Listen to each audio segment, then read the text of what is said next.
It's time to get educated on the craziness impacting K-12 classrooms and college campuses around the world. This is the Dr. Duke Show.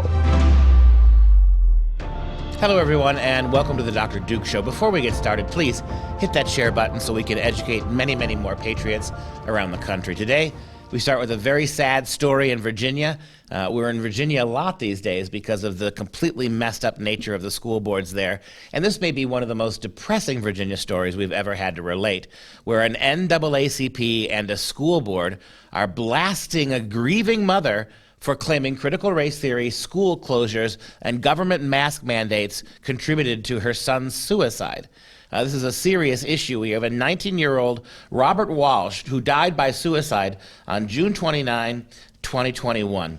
Closed schools, widespread mask requirements, and the influence of critical race theory contributed to his death, according to mom Cynthia Walsh, who told the Daily Wire this information. Robert was a member of Chantilly High School class of 2020 in Fairfax, Virginia, when the school shut down for the COVID pandemic. He had autism and needed access to a counselor. Quote, they had one who could talk to them online, but it's not the same. He just stopped talking after 5 minutes. Now, what's really interesting about this story is she makes a very coherent argument about what his special needs were, which were ignored because they weren't progressive special needs. The fact also that critical race theory, which all throughout the Fairfax school, as we've documented many times, blames white people exclusively, white men, cisgendered white men like Robert, for all the evils in the world, something that wore heavy on him. He came to believe, because of what the school was telling him, that he was guilty of all the evil crimes in the history of the world. It's a really complicated story that hits on a series of really major ideas that we've talked about on the Dr. Duke Show about how ultimately psychologically damaging what we're teaching the kids in the name of politics are. And as Katie's going to explain, it's even worse when you consider how the school board reacted. Now, she spoke right in front of the school board, which we've seen many a time with parents going up to the podium and then, speaking on their issue. But when you're talking in this specific instance about a mother, a grieving mother who's having to talk about her son's suicide, and you could argue facing those who have a responsibility, a role in why her son may have committed suicide, to do that and to hear no response, essentially, and it's heartbreaking enough. But let's take a listen as to what the mom said. My son Robert took his life because he thought that all of the oppression was his fault. There were times he felt excluded because he had to use electives for speech therapy. His expressive language would be even worse while wearing a mask. You need to be inclusive to every student. Be inclusive to those who have special needs or not. Be inclusive to those who are masked or unmasked, vaccinated or unvaccinated. Every race, every life, every student matters. No one wants you to stop teaching Black history, but please do not do it in a way that makes his life worth any less. My son was not responsible for everyone's problems. His success does not mean anyone else had to fail. His life mattered. He was important and valued. His emotional disability led him to the conclusion that any success he had, he did not deserve. Robert deserves more. Rest in peace. So you can't tell from that clip because of the angle, but there were parents in the auditorium and they actually stood up, gave the mother a standing ovation. They recognized basically her grief and were trying to stand in solidarity with her. I guess many people in the crowd actually had visible watery eyes. And when she returned to her seat, and when mom did, people embraced her. School board members, on the other hand, that's what they did. They stared blankly. They did nothing. No human compassion there. According to Ying Julia McCaskill, a mother who was standing and attending her first school board meeting. This was the very first school board meeting that Miss McCaskill ever attended in person. She saw the same thing. Quote, last week was the first time I actually went there in person, and I could see their faces. It was just so disrespectful to the speaker. They roll their eyes, they shrug. She told the Daily Wire, quote, sociopaths is the word I think describes them, unquote. She added, saying, speaking before a school board is like talking to a brick wall, and it's clear residents' concerns fall on deaf ears. Of 12 school board members, all Democrats, to the surprise of nobody, 9 were present during the speech. Not one of them showed any visible emotion or even said any word of condolence to this grieving mother. And the Daily Wire, and they wrote this story, and it was obviously Luke Rosiak, who we've talked about many a time because he's been basically on the tails of what's happening in Fairfax and in a lot of Virginia and Loudoun County as well, of what they're doing there. So he was the one in the audience. They contacted every one of the board members to ask for comment, to say, hey, you know, at the school board meeting, you stared blankly. Can you give comment? And they sat silently while they were actually listening to the speech, and then afterward, they did not respond to the request. They can't even after the fact. I mean, they could make the argument of, oh, we're not allowed to do anything, being school board members during the meeting. But after the fact, you couldn't even be human enough to show any sort of compassion, to say, I feel for this grieving mother, but you know, our policy says it, blah, blah, blah. You couldn't even make that up. Like, it's not, even a robot can make that up. I think we're at the point where you can consider some of this extreme transgenderism, this extreme critical race theory, all of this social justice, Black Lives Matter garbage. It really is. I think the word that the mom said is correct. It's becoming sociopathic. You are engaging in sociopathic behavior. You are in a very unhinged, societally dangerous way projecting guilt on people for things that happened 200 years ago that they had nothing to do with. You're driving guilt and shame in certain kinds of students while exonerating other kids simply because of their race for any responsibility. I think we've reached the point now where the word sociopath describes school boards and all of these progressive educrats who have driven American education into the swamp. With all the censorship taking place on social media platforms, we've made it easy to keep up with your favorite content. Simply download the Freedom Project Media app in your app store.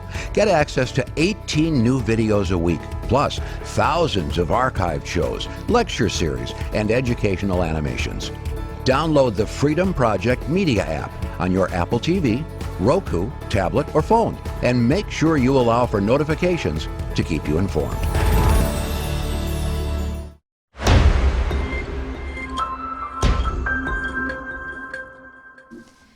We will keep on this horribleness that is the Virginia schools, and we're going to talk about Alexandria, Virginia, because we have a new report out of Alexandria claiming that the school district and, of course, the school board did not report to parents of an October reported violent sexual assault that actually left the victim in the hospital. Now, National Review took a look at this, and they said that Alexandria police have now directly confirmed to Independent Women's Forum via email that the police arrested a 14-year-old suspect in early December for aggravated sexual battery, rape, and forcible sodomy in connection with the October incident at Minnie Howard campus. Now, National Review reported that a series of emails were sent vis-a-vis the incident between school board members, the superintendent, the mayor, and Alexandria police. And parents, however, nope, they kind of left them out of what? Oh, that's who we forgot to contact. Oh,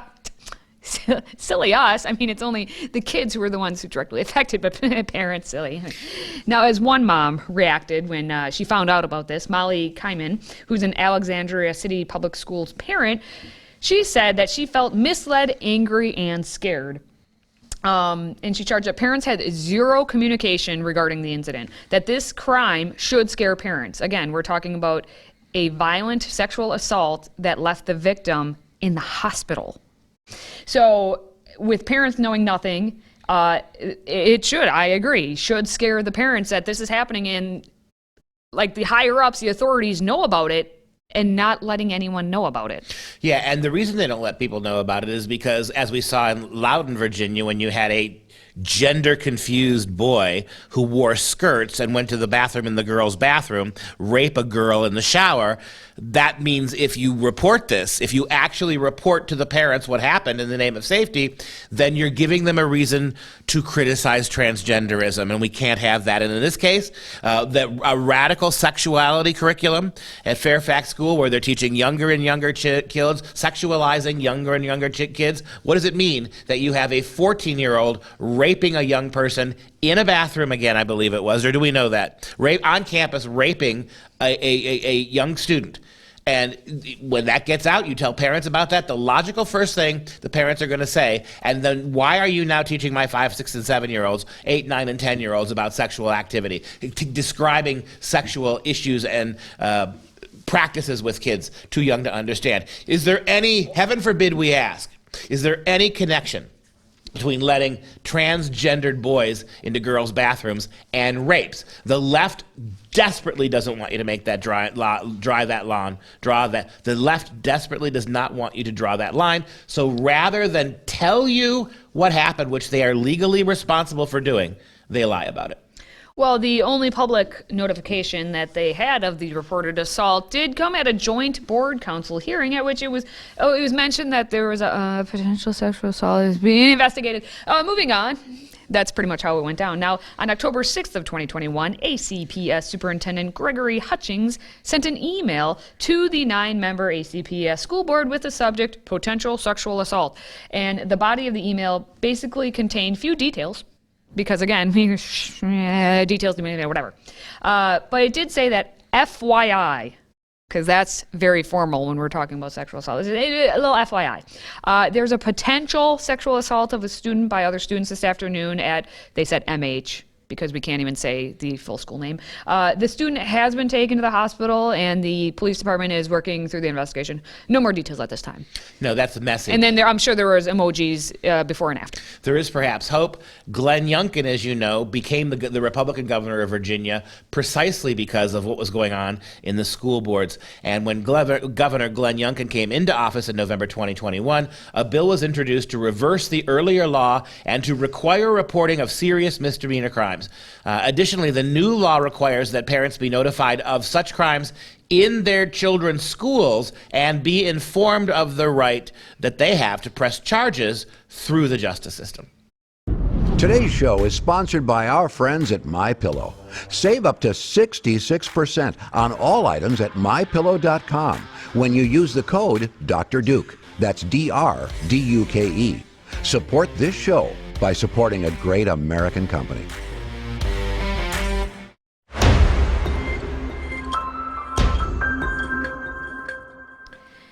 And down in Georgia, where the devil went, another mom is speaking in front of the school board, and she's not very happy.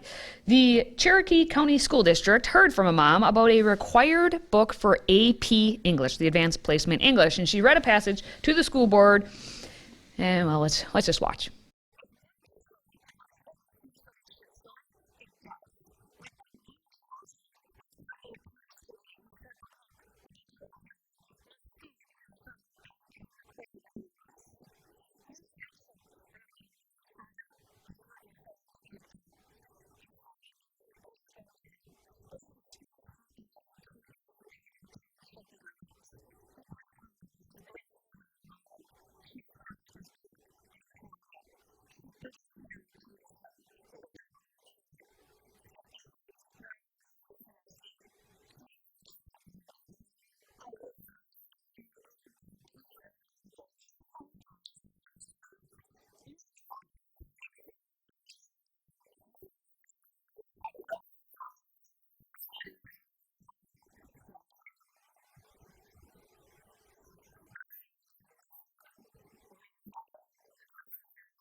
Yeah, the one question I'd like to ask, and if you might just show that final clip of the school board.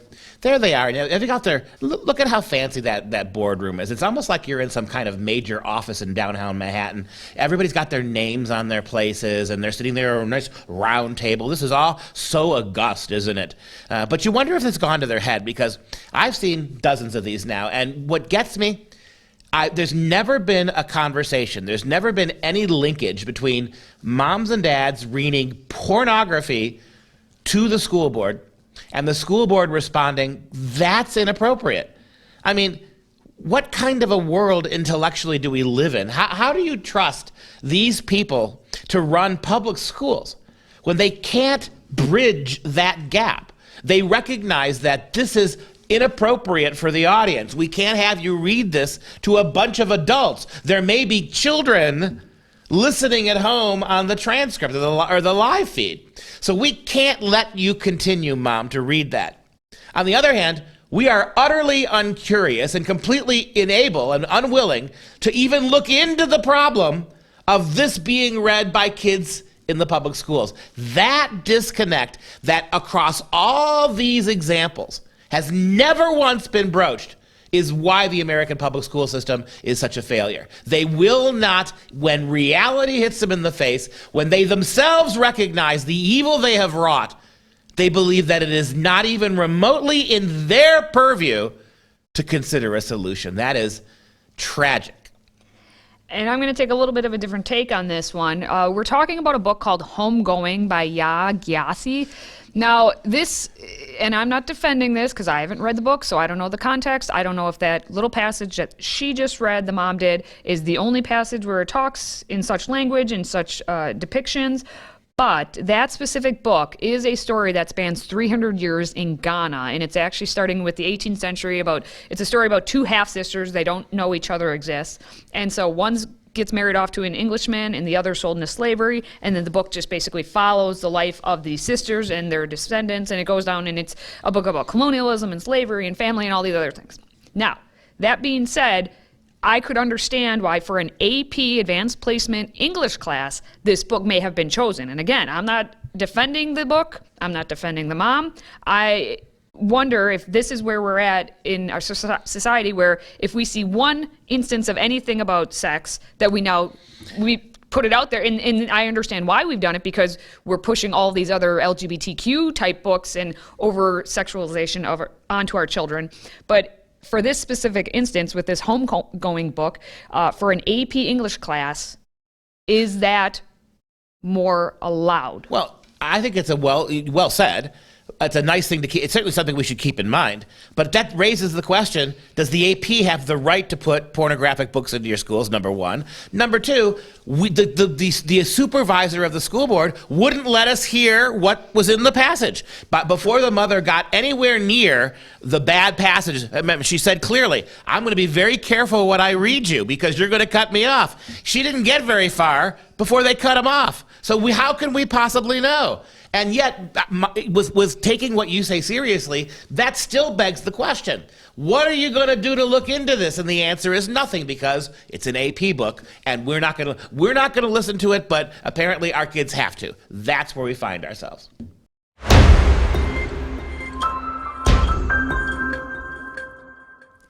All right, we do have our new segment being debuted this week. So before we go, here's the newest addition to the Dr. Duke Show, Mr. David Fiorazzo. Hello again, everyone. Well, education stories are always the primary focus of the Dr. Duke Show. We wanted to leave you with a few other stories worthy of a comment or two. So let's start with a shocking new study from the National Institute on Alcohol Abuse and Alcoholism that found in 2020, more people 64 and younger died from alcohol than from COVID. So researchers suggest the reason alcohol-related deaths jumped by 25% was due to the lockdowns, increased stress, and fewer options available for those seeking treatment. Now, speaking of COVID, the CDC has just announced that they overcounted COVID-19 deaths by more than 72,000. Sounds like more than a rounding error. The reduction includes 24% of pediatric deaths listed as COVID-related. Specifically, the algorithm overcounted COVID deaths across 26 states, including 416 pediatric deaths. Now, the change in the pediatric death count drops the estimate of total COVID-19 deaths in children down to 1,341 nationwide. Last month, Massachusetts also dropped its COVID death count by 3,700. Finally, I want to leave you with a cheeky new video released by our friends at the Daily Wire. 1 year ago, an anonymous Twitter user with 2 followers at the time complained to Harry's Razors about opinions on gender identity expressed on a Daily Wire commentary show back in 2018. In response, Harry's condemned the views as inexcusable and publicly announced that it was pulling its advertising.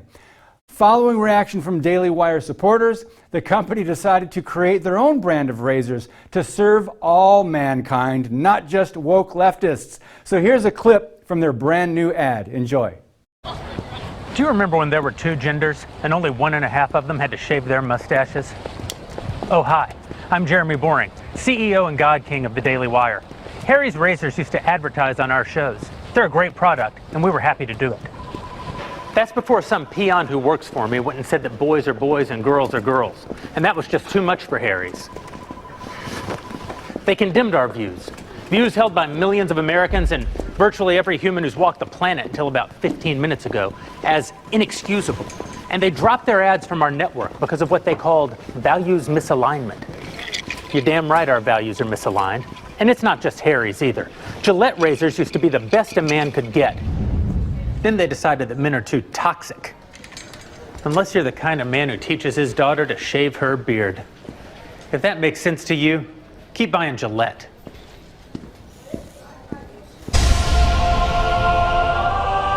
Behold Jeremy's razors. Yes, they're real. Yes, they're fabulous. Well, it seems like a smart and creative way companies can fight back against cancel culture. So let's bring in Duke and Katie. What do you guys think? Well, I've started my own company as well. It's called Katie's Kit. I haven't decided what's in the kit yet. So if anyone has any ideas, they can just shoot them my way. Yeah, can I give you a piece of advertising advice? Don't call it Katie's Kit on the internet, or you're going to get a whole bunch of strange people clicking that link. Oh, have you already done searches on things? He would know. Just throwing this out there for your general consumption. Jeremy's Razors, if you go ahead and support them, but watch the entire ad. They did a very good job, I think, at the Daily Wire of really investing in grasping the sarcasm for their razors. But we'll see if it's a good product. And I want to give a shout out to Daily Wire because now granted they are a rich media company, but they're one of the few that didn't just about it, right? They actually invested their own money into creating a rival company to stick it to the guys who wouldn't advertise for them with them. In other words, they canceled, Harry's tried to cancel them. They created their own razor company and canceled Harry's. That is the way to do it, my friends. Now, I, who don't believe it with all this hairlessness, I don't use a razor, period, but I'm going to start buying razors from Jeremy's and shave my legs just so I can support them. And that wraps up this episode for Dave, Katie, and me. Until next time, stay educated, my friends.